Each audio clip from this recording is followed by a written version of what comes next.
That has no validity at all. That document, at the same time that that document was sent to each council member, that document sat here in this office, just like the original documents did 2 weeks ago that we were considering. The changes, or 4 weeks ago, I'm sorry, because 2 weeks ago we sat down and had the conversation that Joe was talking about in our attorney's office, and we I was stated- planning on coming over today and getting it until one of the members of your staff visited me. Okay, so how would we have known that other than calling you every hour of every day to know that that was done and available? I can't read. I don't know, how would you like us to notify you? Somehow, Even this on is the a big deal. website, if you would have Website, put it on the website. anywhere, anyhow. Mauer? Wendy Mauer? What, every hour, every day we call if we want any chance of reading an agreement, once it's done, and in less than 1 day's notice to the meeting?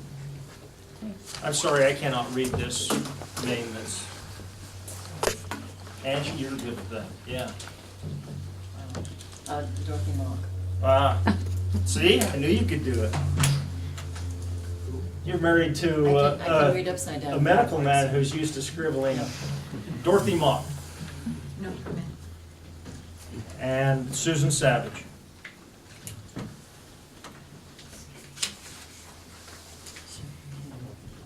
Absolutely, you can make a comment on that. I was checking back through my records and I have a public hearing notice for the September 26th meeting. It was on the Grapevine Wash Final Development Plan. Right, and that was an incomplete draft. Incomplete, remember? Draft. It was a draft, yes. And incomplete, as stated in the meeting. Okay, I'm going to move on to the items that were added for specific individuals to speak. And we'll start with Ron Cundit. Frank, will you time this? Yes.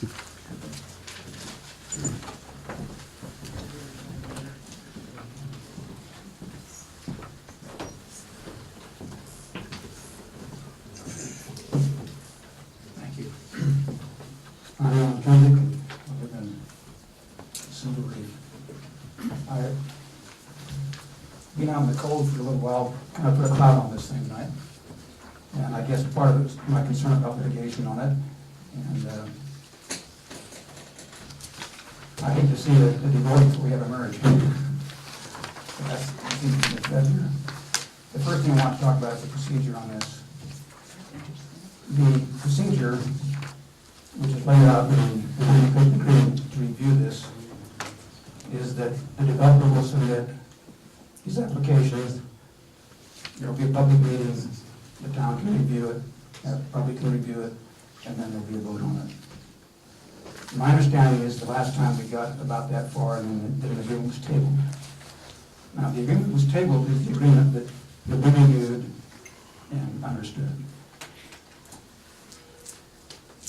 That has to be voted on as that agreement without amendments. If the vote is no, then the developer can make whatever change he wants and resubmit it. Now, there was a town meeting held, not a town meeting, there was a meeting of the town council held in Mr. Heath's office. And I couldn't tell it, but I reviewed the tape from it. And 3 members of this council said, we want to have a density of 1,403, as I recall, for the maximum number of residential units, with the density of 3.8. The developer, as I understand it, is saying that he's not bound by any density argument. And at some point in time after this meeting, I understand, proposed 1,870. And I understand that our attorney inserted that into the agreement you're going to see tonight, 1,870. Now, I don't see any meeting that this town council had, working meeting, that moved that number from 1,408 to 1,870. Furthermore, I don't see why anybody would be submitting a revised document when they've got the original document on the table and they're supposed to vote on that. So I don't agree with the procedure here, I just want to apprise you of that. The next thing is, when I was in this meeting council meeting several months ago, I asked about the interlocal agreement. And I was told, wait until it's final and you can see it. I was told this by Mr. Howell, I was told this by the mayor. And the reason I asked for that is because the original proposal included that interlocal agreement as part of the development agreement, as part of the development plan. And it was fundamental. It's let further it sets forth the covenants and the obligations and so forth of how this relationship will work between the town and the developer. And then that disappeared completely from the agreement. And the agreement that we have now doesn't even mention that agreement, and it isn't an enclosure. And I don't understand why. I mean, I was told I would get to see that, and now apparently there's no intent to even have an interlocal agreement before we sign on this. That's the next one on this.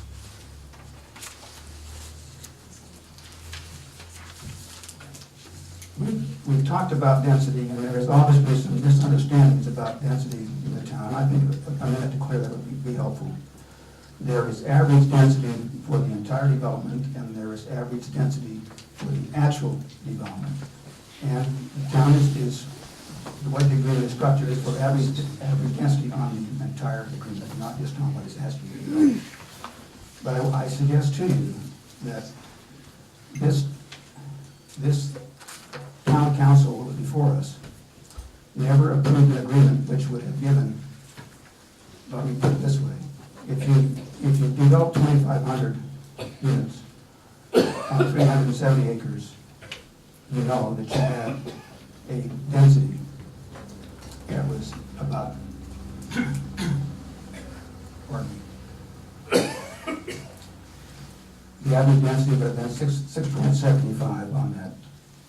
And the actual density, because they're only going to develop 228, would have been over 10. We know that wasn't what the agreement was, but we also know now the developer's saying we have no density requirement, period. We have 2,500 homes, and we might cut it down a little bit, but we can do whatever we want. That's not the agreement.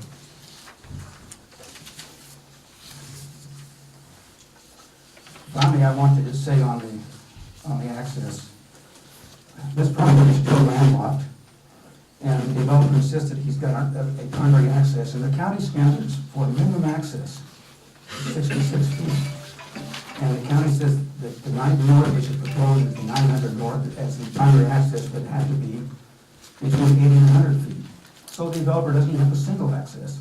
And as far as talking about possible accesses to Tokerville and to Herky, that's so speculative that it can't be seriously considered as part of this development.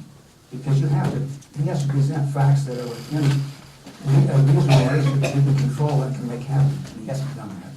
So the only way that we can pursue with access is to put in jeopardy the landowners out here, because there's not a single access that doesn't require that eminent domain.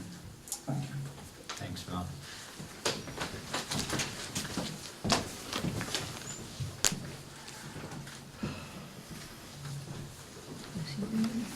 Do we want to bring Drake up? Yeah. No, at this point, we've still got some other citizens. Elliot Sheltman.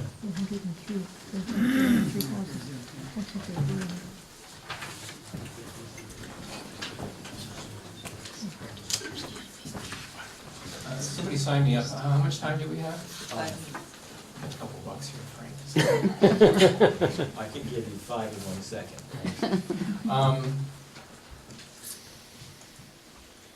I'm sorry you guys are in a position that isn't very comfortable.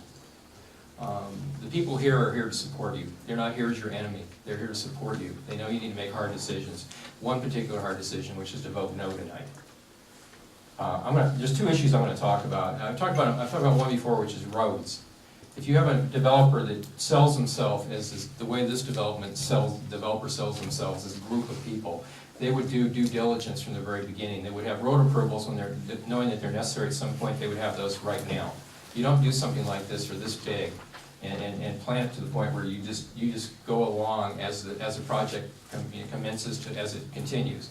You sit down and you crunch numbers and you go over where your roads are going to be. You get approval from property owners if you have to do that. If you don't get that, then you reevaluate your situation and you change your development. If you've got one road and that's the only access you're ever going to get, then you have 100 units. and you readjust what it is. You make houses on bigger lots. It's a fact of life in business, which some of these people don't seem to understand. That's a simple request. You have every right to make it. Our city planner here has reinforced that twice publicly and said it's well within your rights to ask for that.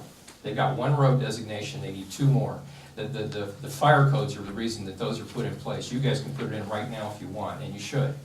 There's one other issue I have. I was at the meeting with the attorney with some of you.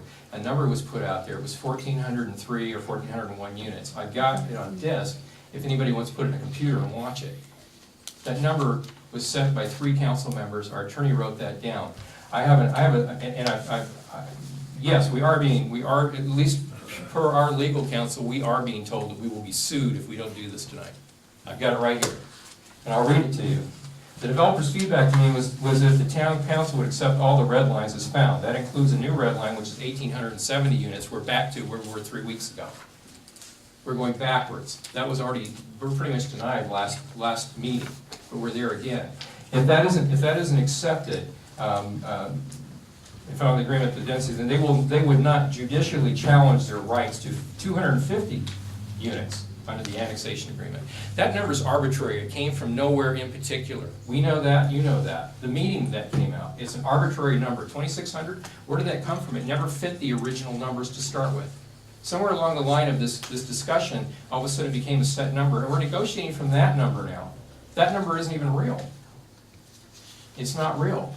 The 1,400 may not be real. But to come in and set a number a week and a half ago at the attorney's office that we were all told that's the number, and now suddenly the number's changed for the first approval to 1,870. If we approve that, we won't have any problems. It's mentioned twice here. A declaratory judgment action in court asking the court to determine whether they have rights to the entire 2,500 before they go lower than 1,870. It's another one of those things that Drake did last time. Take it or leave it. And if you don't, we'll cause you trouble. I want to welcome our new neighbors. This is insane. The entire idea is insane. You're stuck with it because of past decisions, but it's important at this point to make sure that the right decisions are made, because this is important stuff. This changes the whole entire structure of our town, the quality of life of our town. And I know you people care about it, or you wouldn't be here. I don't care about lawsuits. I don't think any of these people do anymore either. If the town's going to go under, at least go under fighting for what's right for the town and what's right for the people. If these people want to go that route and prove what kind of neighbors they truly are, then let them. Tell them, fine, you go ahead and do it. Then we'll fight the best we can. I don't care if my road ever gets finished again. You can use the money for this. And I think most people here feel the same way. You know, this has gotten past the point of absurdity. And these people need to be educated on what their responsibilities are and what the requirements are they need to follow. Roads are one of them, and the other are the units that we have. The amount of units you're entitled to and where that number comes from. And if they're going to tell you that it's 1,870, then you ask them where they're getting that number, because it didn't fit with what's on here from a week and a half ago. 3 of you were there, you know that. So what I'm asking for is do the right thing. And right now, with the way this is written up, the right thing is no. It can't be any other answer than that. And know that these people that are here in this building right now and have been here meeting after meeting in large numbers are here to support you. And they're here to support you if you have to make a hard decision, even if it affects us in a bad way, with lawsuits. And that's all I have to say. I appreciate the fact you're letting us speak when you don't have to. And I appreciate the concessions you've made in the past. And I know we get angry and we say things, but you know, we all live here, we all live here for a particular reason. And it's again, a certain quality of life, and I hope you'll remember that and force these people to make the right decision. Thanks. Thanks, Elliot.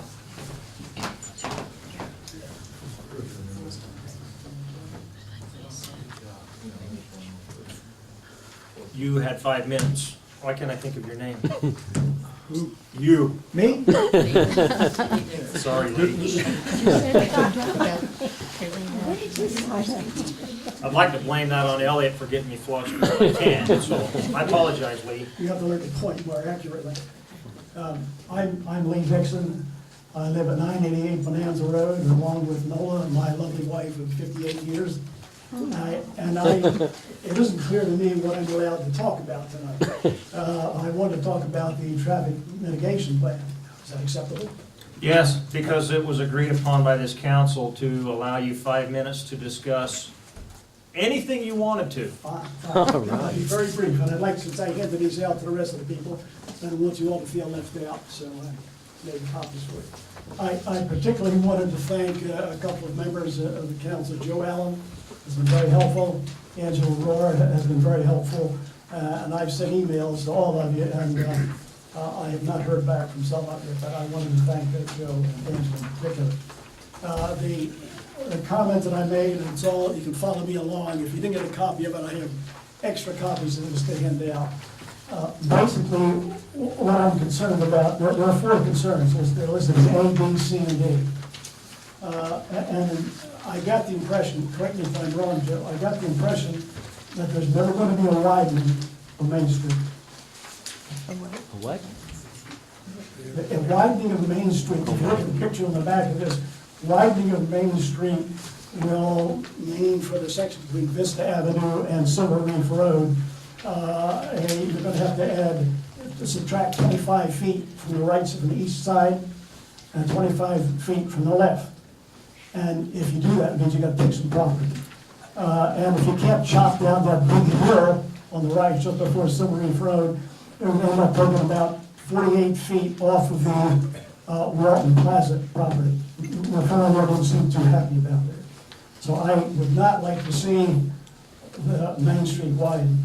So the only solution to the traffic problem is an interchange. And so I state number two, if an I-15 interchange is required, the town of Leeds, I'm asking that this be added. So these things in bold letters are what I want added to the plan before the sign. And B says, when an I-15 interchange is required, the town of Leeds will not be expected or required to contribute any matching funds for any reason such as accelerating the timing of the starting of the construction of the interchange.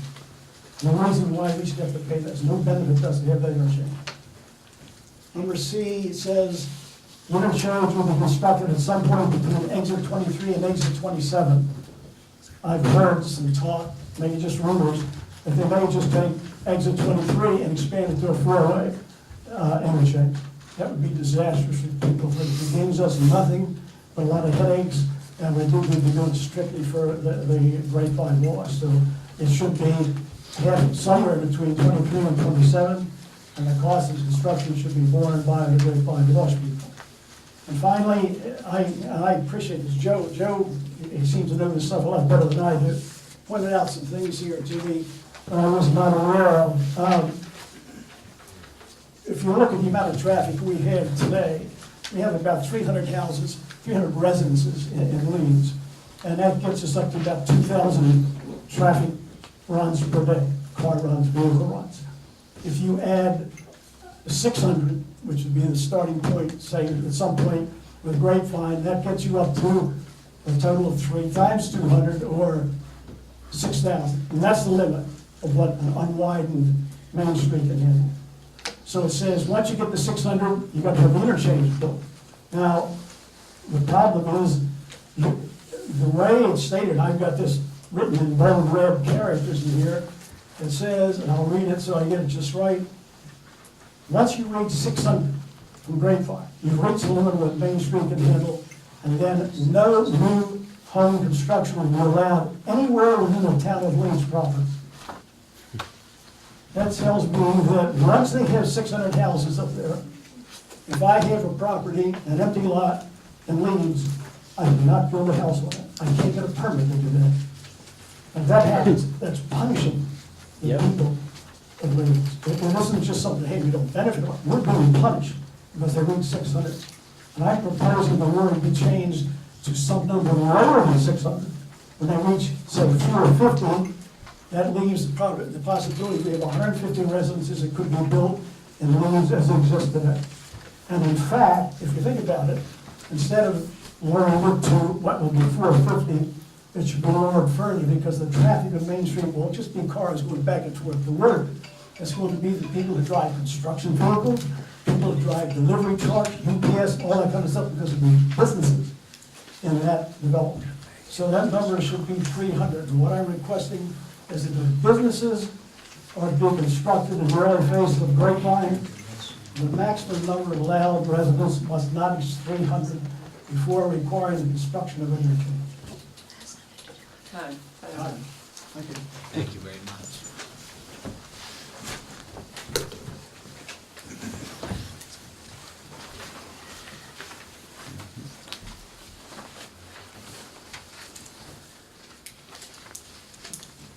At this point, and I haven't even seen the individual, at this point, we are going to move to item